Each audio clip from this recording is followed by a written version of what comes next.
이게 이제 코로나 바이러스 때문에 이렇게 나라가 시끄러운데 우리 그리스도인들이 더욱더 기도해야 될 때라고 생각합니다. 이제 더 확산 안 되고 희생자도 없도록 여러분도 기도하시고, 또 인간의 위기가 하나님이 일하시는 기회라 그랬어요. 우리가 질병과 이 사망은 다 싫어하죠. 그 좋아하는 사람 아무도 없습니다. 그런데 그 가운데에서도 또 하나님께서 영혼권의 역사를 이루어 가시고 또 우리를 겸손하게 만드는 또 요소가 또 분명히 있거든요. 우리 개인에게도 그렇고, 개인에게도 질병이 있고 어려움이 있을 때 하나님 또 인격적으로 만나는, 또 합력해서 선을 이루는 부분이 분명히 있습니다. 그래서 우리가 지금 위기지만 더 확산되거나 사망자가 없도록 기도하시고, 또 이것을 통해서 우리가 더 많은 사람들이 주님께 돌아오게 해달라고 또 기도하시기 바랍니다.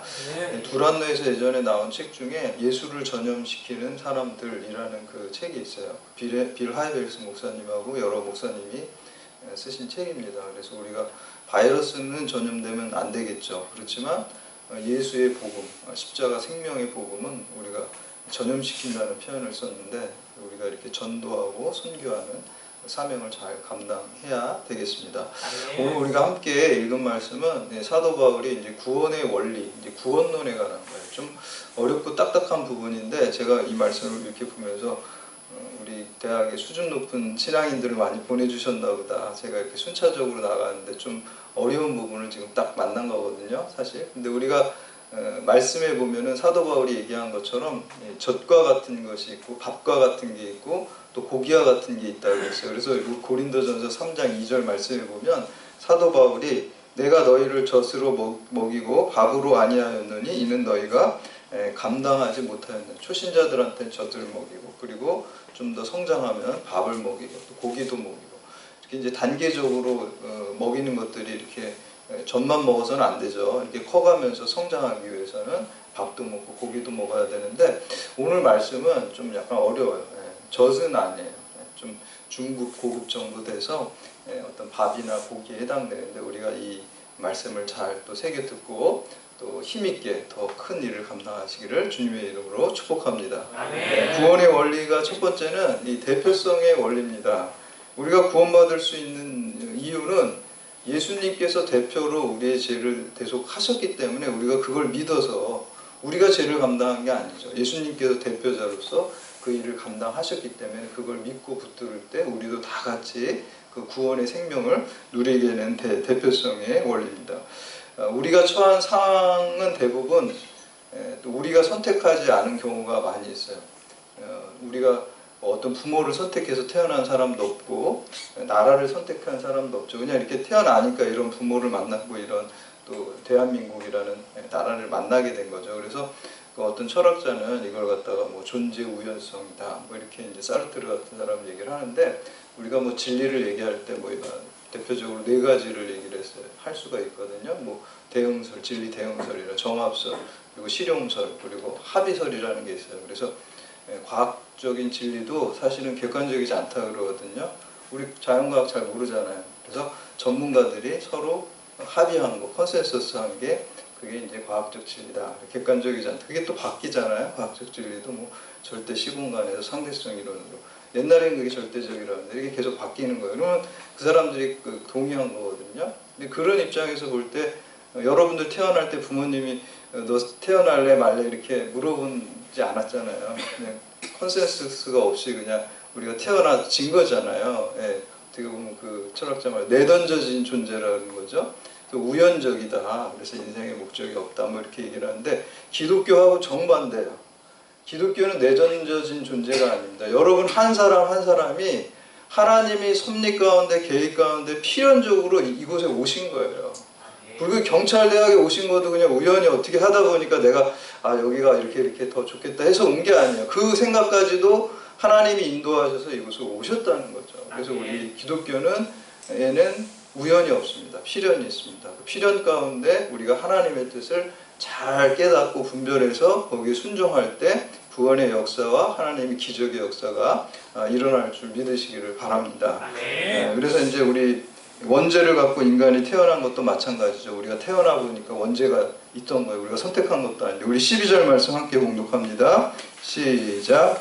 그러므로 한 사람으로 말미암아 죄가 세상에 들어오고 죄로 말미암아 사망이 들어왔나니 이와 같이 모든 사람이 죄를 지었으므로 사망이 모든 사망에 이르렀느니라. 아멘. 최초의 인간이 아담이 죄를 지어서 그냥 우리가 태어나자마자 우리의 의지와 상관없이 그냥 죄인이 돼버린 거예요. 원죄를 가지고 됐어요. 그래서 저도 굉장히 옛날에 이거 보고 되게 억울했어요. 내가 잘못한 것도 없는데 아담 죄진 것 때문에 나까지 죄인이 됐냐고 엄청나게 억울했는데 나중에 신학 공부하면서 억울한 게 싹 없어지고 감사로 바뀌었어요. 왜 그러냐면 원죄뿐만 아니라 내가 태어나서 여지껏 진 자범죄로만 해도 지옥 갈 충분한 그 죄가 다 되더라고요. 그래서 여러분들 전혀 억울해하실 필요가 없습니다. 원죄 빼도 자범죄만으로도 다 지옥 충분히 가실 수 있어요. 그래서 우리가 억울해할 필요가 없고 원죄와 자범죄를 우리가 다 오히려 감사해야 돼요. 우리가 예수만 믿으면요 원죄, 자범죄, 현재죄, 과거의 죄, 미래의 죄를 다 우리가 용서받고 천국 간다는 거예요. 그게 복음입니다. 그러니까 감사한 거예요. 우리가 예수 믿게 되고 원죄 때문에 멸망하는 게 아니라 원죄 때문에 우리가 원죄 멸망할 수밖에 없지만 예수님 믿음으로 말미암아 우리가 구원받아요. 그러니까 여기서 대표성의 원리가 두 가지예요. 아담도 대표자고요. 예수님도 대표자죠. 아담이 대표로 죄를 져가지고 다 우리가 멸망에 이르게 된 거예요. 모든 인류가.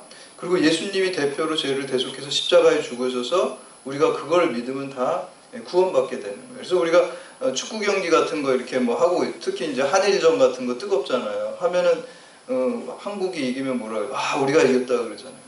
사실 우리가 이긴 건 아니잖아요. 11명이 뛰어서 이긴 거지. 우리가 아니잖아요. 근데 왜 그래요? 국가 대표니까. 대표가 이겼으니까 우리가 다 이긴 거예요. 예수님이 대표자가 되시면 예수님이 죽음과 사망 권세를 이겼으면 우리가 예수님 편에 속하면 우리가 다 승리하는 겁니다. 대표성의 원리. 근데 이제 대표성의 원리는 아담하고 좀 차이가 있어요. 아담은 그냥 아담 한 사람이 돼가지고 모든 인류가 다 거기에 들어가지고 사망 권세가 있는데 예수님은 대표자긴 대표자인데 예수님을 믿는 사람만 구원을 받아요. 그래서 저도 그걸 이렇게 옛날에 생각하면서 야, 아담이 더 힘센 거 아닌가? 뭐 이런 생각했어요. 예. 아담은 그냥 무조건 절대적으로 다 그냥 거기에 속에 들어가 버리잖아요. 그런데 예수님만은 그냥 우리가 고백하고 자발적으로 주님 앞에 나아가는 사람들만 그 영향권 안에 들어가는 거죠. 그러니까 영향력이 어떻게 보면은 아담이 더 큰 것 같아요. 근데 그렇지 않습니다. 신앙의 원리라는 거는 자발성이에요. 자발성. 여러분 여기 강제로 오라 그래서 오신 분 한 명도 없으시죠? 다 자발적으로 오신 거예요. 그게 신앙의 원리입니다. 강제적으로 강압적으로 하는 건 인격적인 게 아닙니다. 그건 신앙이 아니에요. 신앙이라는 건 인격적이고 자발적인 거예요. 그래서 자발적으로 내가 예수 믿고 아멘 할 때 구원의 역사가 일어나는 게 그것이 신앙의 세계의 원리입니다.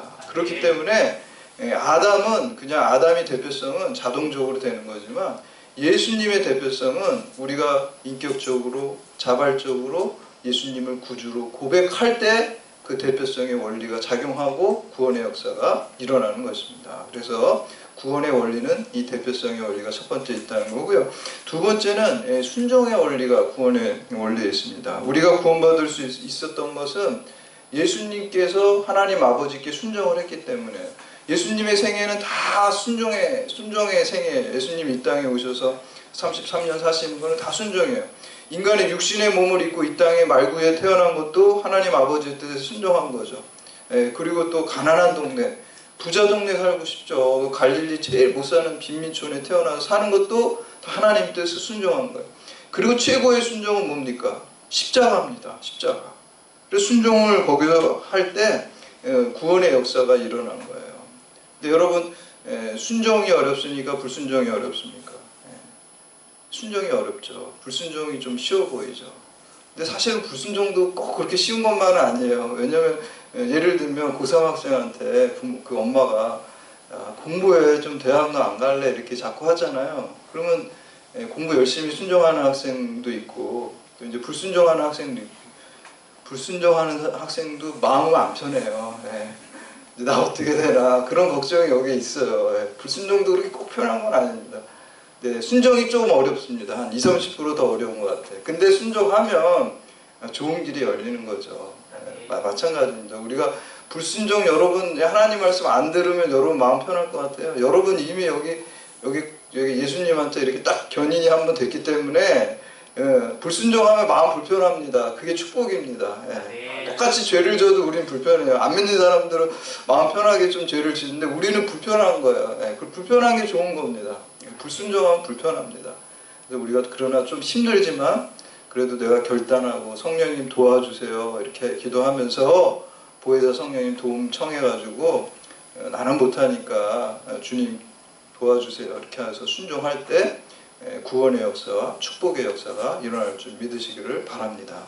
예수님도요 겟세마네 기도 드릴 때 십자가 지시기 전에 사실 이 잔을 내게서 물러 없어지게 해달라, 나를 좀 이 잔을 피하게 해달라고 이제 기도를 했죠. 여러분 그 기도 응답됐으면 어떻게 될까요? 큰일 났습니다. 큰일 나는 거예요. 십자가도 없고요, 구원의 역사도 우리가 구원의 길도 없어지는 거예요. 여러분 예수님께서 처음에 예수님 뜻대로 기도하신 기도, 이 잔 십자가가 나에게서 없어지게 해달라고, 내가 이걸 피하게 해달라고 하는 기도가 응답되지 않았습니다. 거절된 기도예요. 그런데 하나님께서는 그 거절된 기도를 통해서도 구원의 역사를 이루어 가십니다. 오히려 기도를 바꿔주시죠. 내 뜻대로 하지 마시고 아버지 뜻대로 하게 하옵소서. 그게 뭡니까? 순종의 마음으로 바꿔주시는 거예요. 그러니까 하나님께서는 우리가 그 거절된 기도를 통해서 하나님께 또 순종하는 마음을 부어주심으로써 그 순종의 역사를 통해서 구원의 역사를 이루어 가십니다. 그래서 항상 하나님께서는 순종을 통해서, 십자가도 순종한 거죠. 순종을 통해서 이루시고, 오늘날 여러분도 마찬가지예요. 오늘날 2000년 전에 예수님께서 하신 구원의 역사를 우리가 여기서, 여기 경찰대학 안에서 또 이 대한민국에서 여러분의 가정에서 현재화시키는 거거든요. 그게 믿음으로 사는 건데 그 일을 하기 위해서는 우리가 순종이 있어야 해요. 그래서 우리가 믿음으로 구원받지만 순종을 통해서 우리가 쓰임받고 축복받을 줄 믿으시기를 바랍니다. 이걸 구별해야 돼요. 어디 엊그저께 제가 그 밤에 새벽 1시에 우리 경찰대 학생이, 기독학생인데 카톡이 또 오더라고요. 새벽 1시에 오더라고요. 잠도 안 자는 것 같아요. 그래서 상담하고 그러는데 무슨 이단 같은 그 유튜브를 봐가지고 마음이 불안하다 그래서 이제 상담해주고 내가 다 자세히 보고 다음날 전화해서 통화하자고 이제 해서 해줬는데, 거기에 하는 얘기들이 뭐냐면 율법적인 순종 있잖아요. 그걸로 구원받고 안 받는다고 해서 순종 안 하면 막 구원 못 받는다, 배도했다 막 이렇게 나오더라고요. 그래서 그건 아니다. 우리가 칭의가 있고 성화가 있는데 우리가 불순종하는, 다 순종해서 구원받는 게 아니라 믿음으로 은혜로 구원받은 다음에 거기에 감사해서 칭의로 우리가 살아가는 것이다, 그런 설명을 해줬거든요. 그래서 우리가 쓰임받기 위해서는 우리가 믿음으로 구원받던, 여러분 이미 다 구원받은 줄 믿으시길 바랍니다. 그런데 이 구원이 값지고 우리가 쓰임받기 위해서는 우리가 순종해야 됩니다. 순종으로 구원받는 그 예수님께서 예수님의 순종이지만 우리가 순종을 통해서 그게 완성되는 거거든요. 그래서 순종을 통해서 하시기를 바랍니다. 마지막으로 세 번째는 통치의 원리입니다. 우리가 구원받았다는 그 사실도 중요하지만 여러분 우리가 예수를 마음으로 믿고 입술로 시인할 때 우리가 이미 그 죽음에서 생명으로 여러분들이 옮겨졌어요. 이미 옮겨졌어요. 이미 다 여러분들이 옮겨져. 이거를 칭의라 그러잖아요. 우리가 믿음으로 말미암아 예수 그리스도 십자가 안에로 의롭게, 여러분은 다 칭의의 단계가 있어요. 이 성도의 단계는 세 단계예요. 칭의의 단계가 있고 성화의 단계가 있고 영화의 단계가 있어요. 영화의 단계는 나중에 종말의 때 예수님과 같은 부활의 몸을 입는 거예요. 그러니까 여러분들은 지금 성화의 단계에만 초점을 맞추면 돼요. 사실 우리가 나중에 성화의 단계 잘하면 영화의 단계로 가는 거거든요. 그래서 우리가 칭의는 여러분들이 다 넘어오셨기 때문에 순종의 믿음, 또 통치의 원리. 통치의 원리라는 건 어떻게 보면 예수 그리스도가 우리를 다스리고 통치하시는 거죠. 그게 이제 성화의 단계로 넘어간 거예요. 그래서 우리 21절 말씀 함께 봉독합니다. 21절 시작. 이는 죄가 사망 안에서 왕노릇한 것 같이 은혜도 또한 의로 말미암아 왕노릇하여 우리 주 예수 그리스도로 말미암아 영생에 이르게 하리라. 아멘. 죄악된 나의 자아가 죽고 또 그리고 예수 그리스도에서 왕노릇하는 것이, 그것이 우리가 그 믿음으로 살고 구원의 삶, 성화의 삶을 살아가는 것입니다. 그래서 여러분들이 이미 구원받았지만 아직 그 구원이 완성된 건 아니에요. 그래서 already but not yet이라는 그 유명한 이 신학 용어거든요. 이미 그러나 아직. 그러니까 우리가 지금 이 세상에 사는 거는 이미 여러분들 구원받았지만 아직 완성된 건 아니에요. 아직 종말에 예수님이 재림하신 건 아니잖아요. 그 긴장관계 속에서 살아가는 거고, 우리가 성화의 삶을 통해서 이 통치의 원리, 예수님이 여러분의 마음을 다스리고 삶을 다스리는 통치하는 게, 여러분, 예수님이 여러분을 다스리는 게 그게 나라거든요. 여러분을 다스려야 돼요. 그래서 우리가 바실레, 먼저 그 나라와 일을 구하라 그랬을 때 예수님이 여러분의 마음을 다스리고 통치하시고, 그리고 예수님이 여러분의 삶을 다스리시고 통치하실 때 여러분이 하나님 나라가 되고, 그것이 나중에 종말의 때 완성이 되는 거예요. 그래서 그 긴장관계 속에서 통치를 해서 계속. 그래서 사도 바울이 그 얘기를 하잖아요. 우리가 내가 다 이루었다 함도 아니요, 오직 예수 그리스도의 표대를 향해서 달려간다 그랬죠. 예수 그리스도의 윤리는 이 퍼펙트한 윤리예요. 예수님의 윤리는 완전하시죠. 그러나 우리는 불완전하죠. 그래서 계속 달려가는 거예요. 그래서 기독교 윤리는 근사치의 윤리예요. 수학에서 근사치는 가까이는 가지만 도달을 못하는 거예요. 나중에 우리가 영화의 몸을 입을 때 도달을 하겠죠. 예수님과 같은 부활의 몸을 입지만 여기에 여러분 어저께보다 오늘 예수님 더 닮아야 돼요. 오늘보다 내일 예수님 더 닮아야 돼요. 10년 뒤, 20년 뒤, 나중에 천국 가기 전에는 제일 내 인생에서 예수님 가장 많이 닮은 날이 되시기를 주님의 이름으로 축복합니다. 아멘. 그러니까 그리스도인은 나이 먹는 게 좋아요. 육체는 노화되고 여기저기 아프지만, 그러나 우리의 속사람은 점점점 예수님을 많이 닮아가고 최고 많이 닮은 날이 주님 만나기 전날이에요. 제일 많이 예수님. 그래서 점점점 희망이 있고 나이가 들어갈수록 기쁘고 좋고, 내가 더 예수님, 내가 5년 전보다 그래도 조금 믿음 좋아졌어. 5년 뒤에는 더 좋아지고, 이렇게 하루하루 더 좋아지는 게 그것이 통치의 원리고 성화의 원리입니다. 그래서 늘 이렇게 예수님과 동행하고, 오늘 말씀해 보면은 우리가 율법이 들어온 것은 범죄를 더하게 하려 함이라 죄가 더한 것에 은혜가 더 많다 그랬죠. 우리가 은혜 받기 위해서 죄 지으라는 게 아니죠. 예수님 알고 나니까 내가 죄인이라는 걸 깨닫게 되었어요. 사도 바울이 그전에는 내가 의인인 줄 알고 내 이름이 사울이라 그랬어요. 큰 자라 그랬어요. 다메섹에서 예수님 만나니까 내가 죄인 중에 계신 걸 깨달은 거예요. 죄가 많은 곳에 은혜가 많다는 것은 죄를 더 많이 지으라는 게 아니에요. 은혜 받기 위해서. 내가 죄인이라는 의식, 죄인이라는 사실을 깨달은 자가 하나님의 은혜가 더 크게 넘친다. 넘친다는 게 오버플로잉이에요. 여러분 홍수같이 막 오버플로잉 하는 거예요. 하나님의 은혜가. 여러분의 은혜가 막 넘치는 거예요. 아멘. 여러분 홍수가 나면은 물만 있는 게 아니거든요. 사실 거기에 별의별 게 다 떠내려가요. 우리도 우리 인생 가운데, 죄악 가운데 많은 것들이 있습니다. 막 더러운 것들이 있지만 하나님의 은혜가 홍수처럼 덮치면 그게 다 씻기고 떠내려간다는 거예요. 그런 의미예요 오늘. 죄가 많은 곳에 은혜가 더욱 넘친다는 거는, 우리가 죄가 있지만 주님의 은혜가 다 쓸어가고 홍수처럼 쫙 그거를 물러가는 그러한 축복을 누리시고, 그 은혜를 또 흘려버리는 축복의 통로로 쓰임받는 여러분들 다 되시기를 주님의 이름으로 축원합니다.